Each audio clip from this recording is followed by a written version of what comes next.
بسم اللہ الرحمن الرحیم۔ رمضان المبارک کی پہلی شب کے عمل۔ رمضان المبارک کی پہلی شب یہ عمل ضرور کریں۔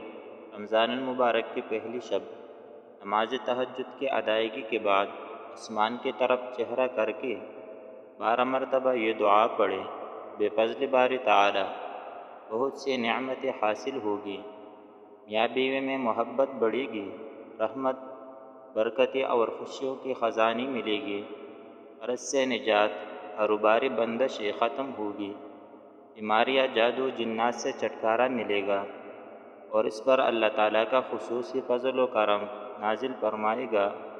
اور وہ دعا یہ ہے: لا الہ الا اللہ الحی القیوم القائم علی کل نفس بما کسبت، لا الہ الا اللہ الحی القیوم القائم علی کل نفس بما کسبت۔ اللہ تعالی ہم سب کو عمل کرنے کی توفیق عطا فرمائے، آمین ثم آمین۔